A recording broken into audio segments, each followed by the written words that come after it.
Welcome to Thinking Christian about life, faith, and culture. I'm Grady King, Director of Church Resources at Oklahoma Christian, as well as co-leader of Hope Network Ministries. And today our special guests are two good friends, known them since we went to college together, Kent and Nancy Hartman. They live in Edmond, Oklahoma, and work at Oklahoma Christian and are founders of the Third Culture Kids, or like they call it, TCK Ministry. And they'll tell us more about that. They served 17 years in Australia's Missionaries. They've been back at Oklahoma Christian for about 20 years. And boy, it's welcome. Glad you guys could join us. God bless you. Thank you for being here. Thanks so much. Thanks. Good to be here. So let's begin this way. Our topic today is basically when missionaries come home, and you've certainly experienced that. And when you come home, there's all kinds of things that you begin to realize. So just take us through that journey, and wherever you want to go, take it away. Grady, I'll start. When a lot of times churches do pretty well in sending people out, sometimes we don't realize the challenges of bringing people home. And so one of the things that shocked us was the challenges that we experienced after being out of the country for 17 and a half years, raising our children in another country, and then us coming back, and then our kids coming back. One thing I'll just say here at the beginning is if you're bringing a family home and the kids have grown up there, our oldest daughter is 3.5, second daughter is 15 months old when we moved there. Our son was born there. It's probably not best to say to them, welcome home, because they certainly are not coming home. That's true. Thank you for your service. We love what you've done. We'd love to hear more about something like that. But we weren't aware of the challenges. Once we were here for a while, we really knew we were having some challenges, and our children were as well. So Nancy got really involved in learning more about TCKs. We used to call them MKs, missionary kids, but now they're really known more widely as TCKs. And here's some things that she'd like to share with us. Great. TCKs. Go, Nancy. Okay. Well, so we figured out after coming back that our children are TCKs. TCK stands for Third Culture Kids. This can be missionary kids, military kids, can be corporate, State Department. They're just our kids who grow up in a country that's not the parents' home country. And so like our children were very much Australian. They were in Australian public schools. All their friends were Australian and all the other cultures that make up Australia. But they also felt, comfortable that being American because their parents were American. And obviously things we did in our home were American. And so the challenge often comes for these TCKs. Our kids were equally comfortable both places. We could come home for a home visit and they were comfortable. And obviously in Australia, they were very comfortable being Australian. But sometimes coming home to the parents' home culture presents some unexpected challenges.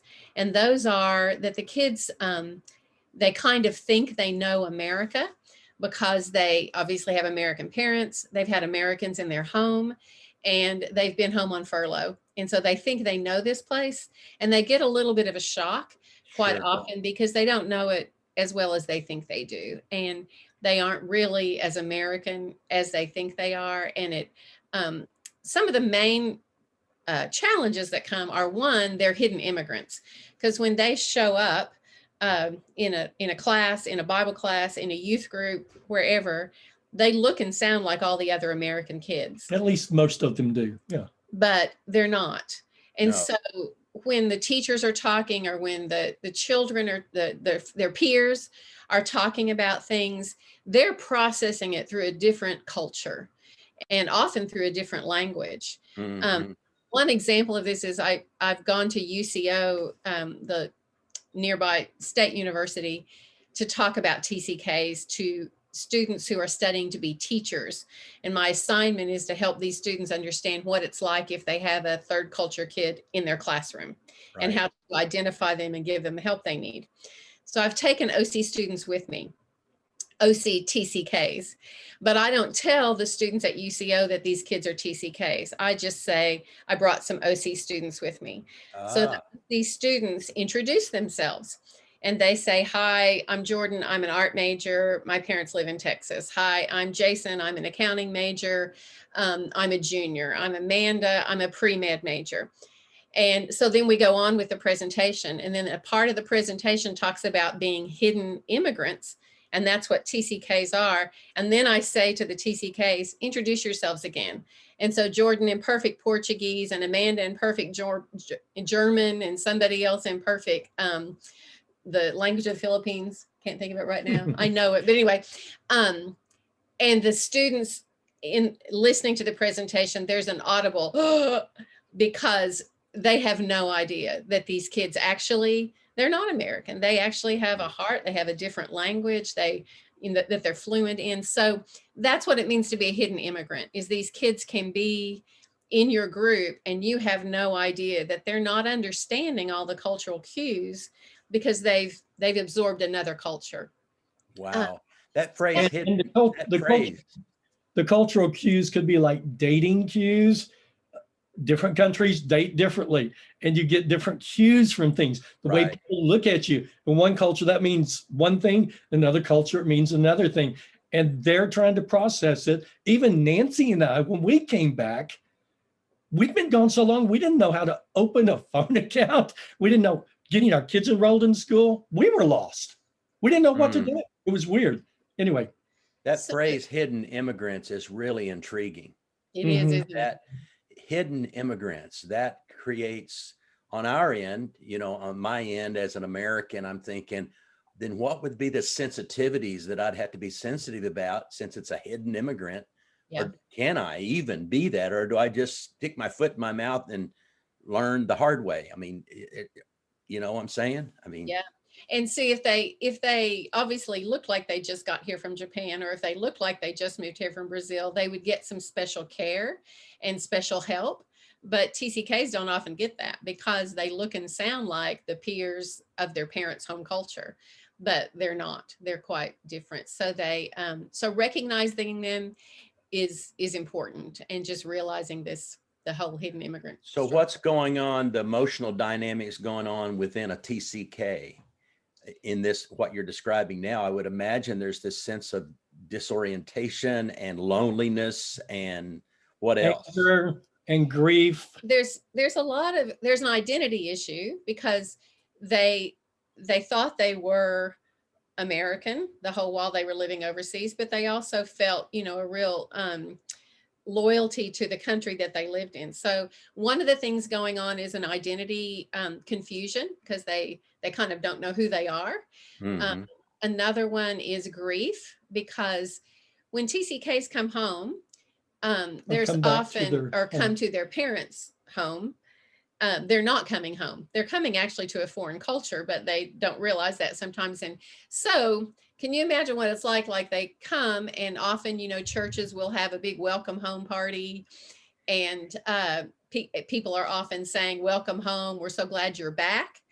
Well, at that moment, they just left home and they're not feeling glad and they're not feeling at home. But how do they say that?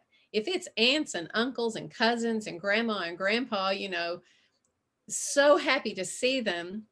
And it's not that they're not happy to see them, it's that they're in a time of grief. And so Mm. often their grief is hidden, and it has to go inside because there's no way for them to say, I'm actually feeling really, really sad right now because grandma's hugging them and she's so glad they're finally on Mhm. soil. So their unresolved grief is an issue.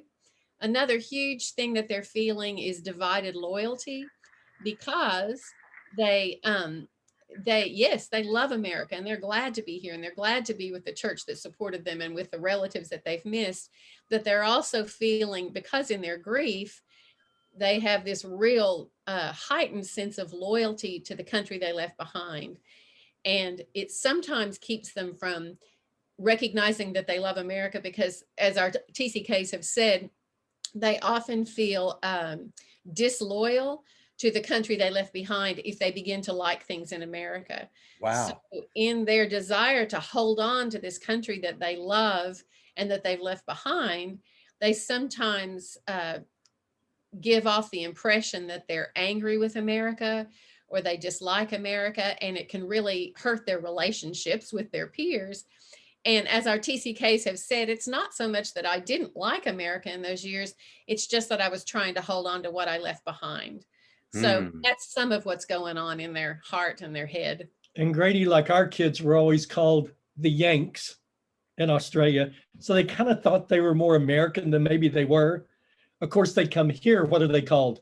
The Aussies. Oh my goodness. So Yeah. who are they? Who are they? They And live then in tension constantly. you have friends when you're leaving saying, "You're not going to become like those Americans, are you?"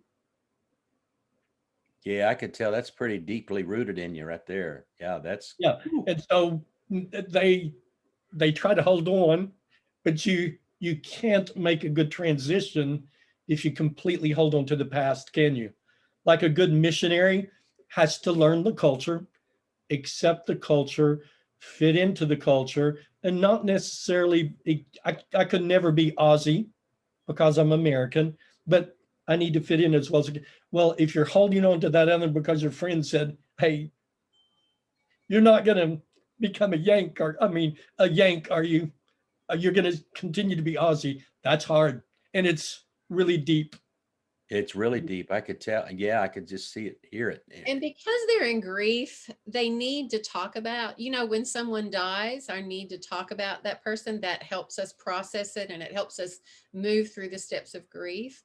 So a TCK coming back will often talk about the country they left behind and maybe even glorify it a bit, but it's just because they're in grief and that's how they're processing and they're trying to hold on. But that's really annoying and off-putting to teenagers who, every time one of our girls came back from South Africa and she said, every time she would do something with her American peers in youth group, she would say, well, in South Africa, we would be doing it this way, or we would be eating this, or we would be drinking this, or we would say this. And she said she doesn't know how any friends stood by her. Luckily, she did have friends that stood by her. Quite often, friends will just move the other way. And the other thing is or say, why don't you go back there then if you like that? And that's not, they're just processing their grief, but they don't know how to say that. And then I was going to. Well, it's even hard enough for us as adults to process that and not want to continue talking, let alone someone who's 10 or 12 or 13 who's been there their whole life. Sure. Then you got the make other cultural mistakes that they don't know they're making. So that's a huge thing. That's, as you referenced already, the confusion, because they will say and do things that they have no idea are not being understood. And they may be very countercultural, but they don't know that. So they'll like tell a joke that would have been really funny in the other country. And then it just, falls completely dead. And then they see this look on their friends' faces, their new friends, but they don't know. They can't read it. I've seen this happen over and over. And so then they feel kind of, on the outside, but they don't know why. So those are some of the struggles. Wow. And what about the church experience is so radically different as well. And, I bet they're highly sensitive. Like we get to July 4th and we talk about the freedoms in America and it's almost at times it's like, the flag and the cross go together, but for them, it doesn't. Yeah, that's really hard because often Americans say, we live in the greatest country in the world. And, I've heard our kids say, but I just left whatever country and I think it was pretty great. So yeah, and a lot of the kids express they feel the church and the culture they grew up in was more family. Church in America, they feel is more corporate. Yes, that's what, I was hoping you'd say that. Our churches are bigger, and so you do have to have some things in place, but to them, feels like a corporation. Whereas Uncle Fred, Auntie Margaret, all the people in the church were just like my family, because a lot of times my grandparents were here, my aunts and uncles were here, so they became those people. and it was really family. So that's a real challenge. It's a real challenge for TCKs to get involved spiritually in churches here in the States. And Wow. I can only imagine. I won't tell you the percentage, but it is really high of kids who find it almost impossible to do They church. just, and so they disengage totally. Disengage, Completely. and yeah. It And looks those are missionary kids who grew up bringing people to Christ in their culture, going to church all the time, being very engaged, and it's just really So hard. out of this experience then that you guys are sharing, which man, my empathy just raised really high here. You said something's got to be done. So we start TCK 15 years ago. That birthed out of you. You're the directors of it now. So what do you do with that? Is that something? Talk to about a little bit about that. Well, it's a funny start at Oklahoma Christian. It was we could see some things, and we were working here now, and so we just decided we need to get TCKs together. They need other TCKs. And Dottie Schultz, who's been in missionary here, is our mentor and our hero, and is just an amazing person and taught us so much about TCKs. But when we could see TCKs struggling, Dottie, as well as all the Dan and George Harden, they helped us a lot too. The research books all say, TCKs need to be with other TCKs. So we knew about 5 TCKs on OCC campus in 2002. And we emailed them and said, would you like to come to this group meeting of TCKs? And so I think that exactly 5 came. And they were very unsure of what this was and what we were doing. And a couple of them walked past the room a couple of times and kind of looked in and kept walking. Yeah, because they were just so unsure, and we were too. But we just knew, that it needed to happen. And so out of that grew a group that has been going now, actually since 2002. It's been going for 18 years. The group on campus. We meet. Right now we meet every Wednesday we call it TCK Tea and Talk. And Peter Cariaga is actually the student director now. I handed over most of that to him, all of the major over to him a couple of years ago. So he's actually the director on campus. And so he directs, it's fabulous. We make a wonderful afternoon tea, and then the kids get together and they talk about issues pertaining to TCKs. And Melatory helps with that. But one of the things that they say that everyone said when Nancy was going to these things originally was TCKs need to get together with other TCKs. That's one of the most powerful things you can do. So that's why we have the group here. That's why we have the camps. We have a winter reunion with TCKs from Abilene, some from Harding come. We get them all together. Because what they will often say is they meet these other people from other cultures and they say, I'm glad to know I'm not the only weirdo. I bet that's the They case. feel a little weird, a little unusual. And others are feeling that unsettledness, that challenge. And so them being together, sharing their stories, their struggles, the good things, that really blesses them, Grady. Oh, that's awesome. That's awesome. Cases, no matter where they grew up, because obviously they all grew up in all places around the world, but they feel a bond with each other. And that's a really unique, special thing about TCKs is that they bond together just because they're third culture kids, not because they grew up in the same place. They have a very common characteristics. And when they get together, they're able to tell their story in a safe place. And they know they're going to be understood completely and not judged, and that empowers them to go on and then be with other people who might not understand so well, but they need that safe place to tell their story. And so we get together on Wednesdays at school. We also have dinners twice a month, and so we have lots of activities for our OCTCKs. Oh, that's Really, awesome. one of the interesting things we did was several years ago, we made a presentation at the Teacher of Missions workshop. The people who were listening were all returned missionaries. Probably there wasn't a dry eye in the group as we were speaking. Oh, I can only imagine that's the case. Yes. And they said, where were you guys 20 years ago when we came back? We said we were doing what you were doing. And when we came back, we saw a need, and the Lord's opened some doors for us. And so it's been a really good ministry that we never anticipated in Australia or when we first came back that we had ever be involved in. Yeah. Well, 2 summers ago, I was at OC for the week during the TCK, and I met some of the students. Of course, Maureen and Anthony Parker are really good friends. Their son is an OC grad, and so I'd have lunch with Anthony in Texas, and he would talk about this TCK, and I said, "Well, I know the Hartmans," and he said, "Grady, it's just an incredible gift to people. You need to promote this. You need to let people know about it in churches." So, man, voila. So what are the sensitivities that we that never have experienced that need? Can we have better sensitivity, and what could we do? What are some practical things you would advise us to do? And talk about the camp too. And when is it and all that kind of stuff. Pointing to the book. This is the Bible for TCKs. It's called Third Culture Kids, and it's been revised I don't know how many times, but it keeps expanding. It's a large book, and churches and church leaders could read this book before you have someone that comes back, or maybe you have missionary kids, TCKs in your congregation. You will have some. You can read this book, and this will give you better understanding. When they get back, they may not see the value of it immediately, and some may, and you can share this book with the parents and with the children. It's a very good resource. We've mentioned also that we're part of a group called Intermission, and if you go to intermissionministry.org, it has some tools there. Another site that you might look at is missionarycare.org.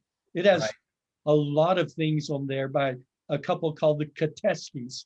And they've been compiling this information for years, a lot about TCKs, a lot about reentry. And then, of course, MRN has resources in there in Churches of Christ. And so those are some good tools and resources people can have. And then just talk to Return to Missionaries. They could call Nancy and me. We'd be happy to talk with them. We've gone to churches before missionaries have come back, said, here's some things you can do to help them prepare. We have 2 reentries a year, Grady. One is usually in September or October in the fall. One is in the spring, and those are very expensive. They're free. Most churches can work that into their budget. And if the people get here, we provide all the material, we provide all the meals, and it's a good weekend to help them get reoriented. And then we do the camp, usually the last week of July, on the campus of Oklahoma Christian, who's been very supportive of the TCK program and Return Missionaries, and provided that facility for us to use. And it's 5 days, and it gives you some really good material. The kids are around other TCKs, the parents are around other missionary families who are returning, facing the same challenges they're facing, and they're being taught and instructed and mentored by people who've made the return. They've made the transition, still maybe working on some things, but they've got some good tools that will help those reentry. And the camp is called Global Reunion. So we'll have the website for that. Okay, that's great. That's great. So talk to me with COVID. Do you anticipate, are you seeing missionaries that are being pulled off the field, churches that are saying, come home, we don't have the support now? Do you anticipate more of this happening and the need growing? I mean, TCK's grown in the number of kids, I know. Yeah. How's COVID impacted all of what you're talking about? Well, we have met families that have come back in the middle of this, and it's extremely difficult for them, obviously, but yes, there have been families that have come back, and that's obviously hard because sometimes if we know a family's coming back, we do this, and Missions Resource Network and others do this, send help for them ahead of time, say, here are some things to consider. So that's another thing that churches can do is if you know a family that's coming back, please get their information to us at Intermission or to Missions Resource Network so we can send them some tools that they can sit down together as a family, and they can implement those tools in their transition.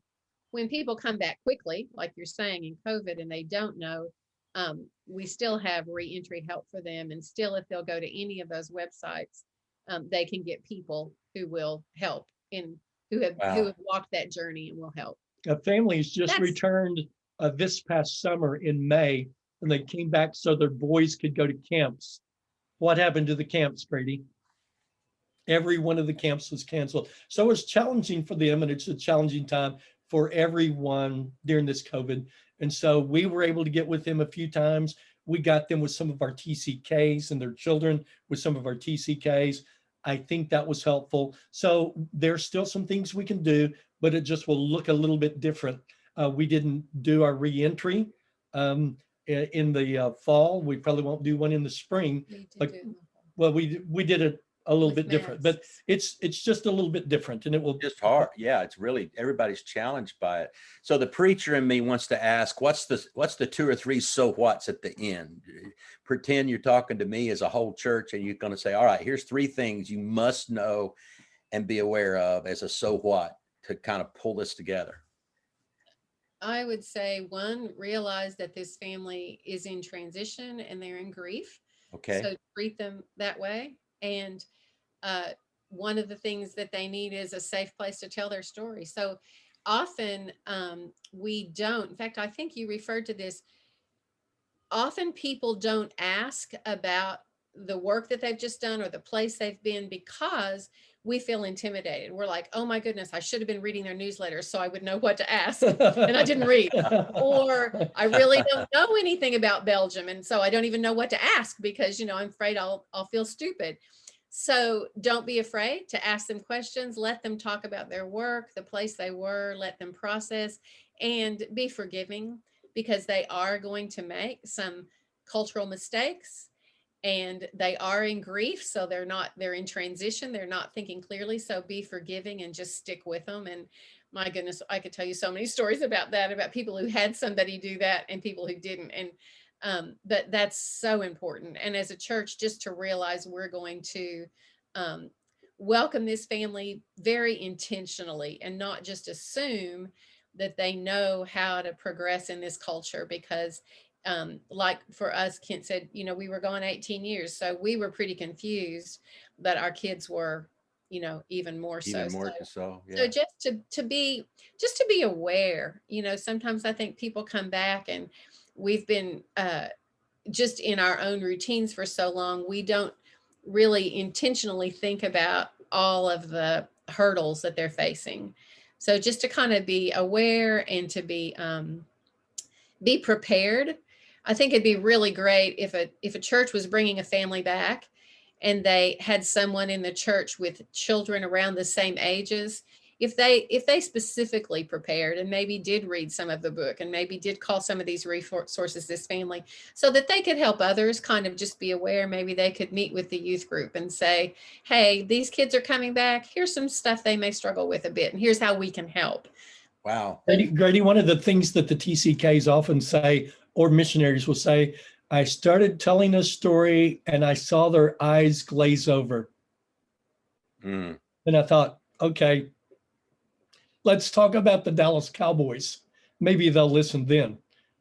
And so it's just listening, even though we may not understand everything, and be intentional. And that's when we have our reentries. Everyone wants to hear everybody else's story. And they often say, this is the first time I feel really listened to. That's so important. And again, you don't have to be a missionary to do that. And there are a number of people who do that for our TCKs that have never done been TCKs. We have some TCKs that call themselves TCK wannabes. I wish I was a TCK. I want to be a TCK. Yeah. And so everything you're saying just reminds me that the first move of the gospel is hospitality. And hospitality is not just meeting and eating. Hospitality is learning to receive people where they are in their own life. And the parable, the net, that little short parable, the net, you pull out the net and everything in the world comes in. And I preach that as the global Jesus. I preach the parable net as the global Jesus. He pulls in whatever and he takes them where they are. And so you guys have helped me. Now I got to read the book. I don't have the book. I'm got to read the book. So you inspired me to have another thing on my reading list. Great. We'll get all these resources put on with the video on the YouTube.